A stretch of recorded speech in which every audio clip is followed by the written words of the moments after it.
Chemical equation को represent करने के लिए हमारे पास टू वेज हैं, in the terms of words और in the terms of symbol. Symbol की फॉर्म में और वर्ड्स की फॉर्म में हम क्या कर सकते हैं, केमिकल इक्वेशन को रिप्रेजेंट कर सकते हैं।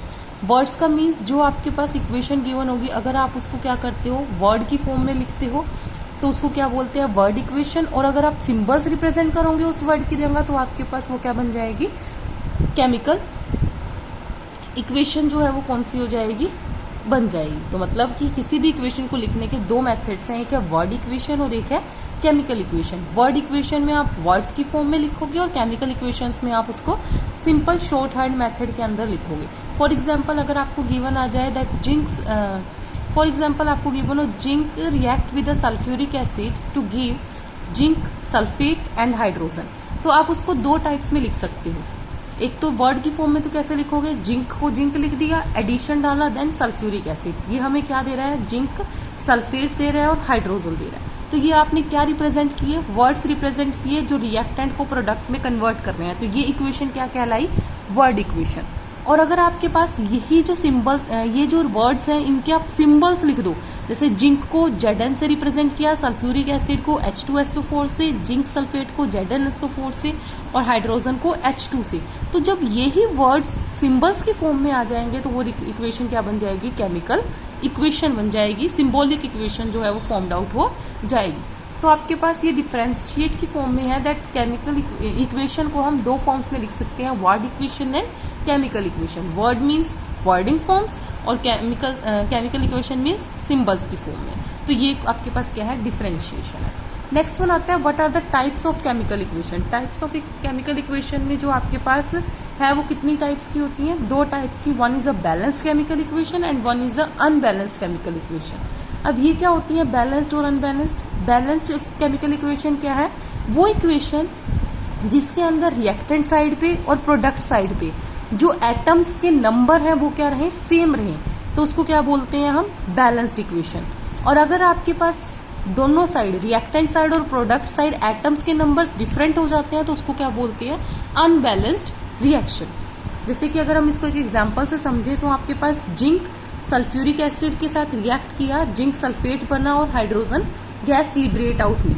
इस रिएक्शन के अंदर ये दोनों जो है वो रिएक्टेंट्स है और ये दोनों क्या है, प्रोडक्ट्स।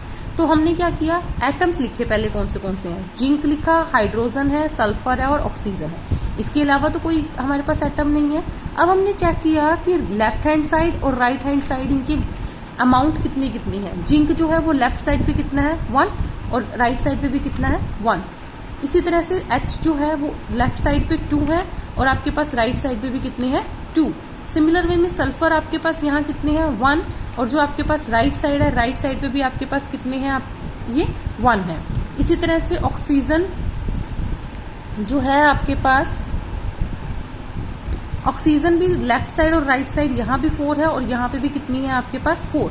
तो लेफ्ट साइड पे और राइट साइड पे एटम्स की वैल्यू क्या है, सेम है, तो इसको रिएक्शन को क्या बोलते हैं, बैलेंस्ड इक्वेशन।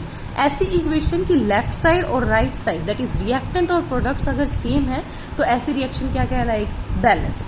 इसी तरह से अब आपके पास एक नई रिएक्शन है, इस रिएक्शन के अंदर आयरन था, हाइड्रोजन थी और ऑक्सीजन। इसकी लेफ्ट साइड के एलिमेंट्स देखिए और राइट साइड के एलिमेंट्स, तो इनकी वैल्यूज क्या करी, वेरी करी। ये यहाँ 1 था तो ये 3 है, यहाँ 2 थे, ये 2, 1 और 4। तो ये अनबैलेंस्ड है, मीन्स इक्वल अमाउंट में लेफ्ट साइड और राइट साइड नहीं है, तो ऐसी रिएक्शन को क्या बोला जाता है, unbalanced reaction.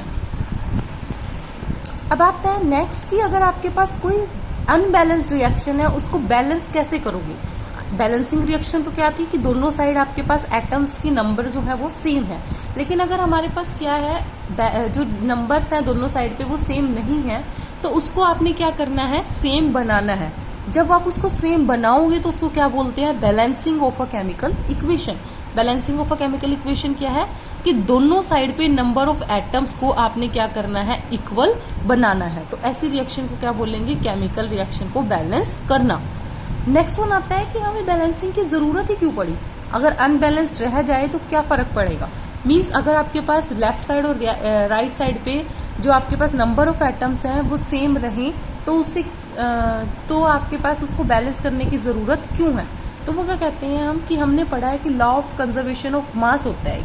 Law of conservation of मास क्या कहता है कि मास जो है वो ओवरऑल क्या रहता है, कांस्टेंट रहता है। मास को ना तो हम बना सकते और ना ही उसको डिस्ट्रॉय कर सकते। तो इट मीन्स टोटल मास जो रिएक्टेंट का है और टोटल मास प्रोडक्ट का है वो क्या रहना चाहिए, सेम रहना चाहिए। मतलब जितना मास लेफ्ट साइड पे बनेगा उतना ही मास राइट साइड पे बनना चाहिए according to the law of conservation of mass.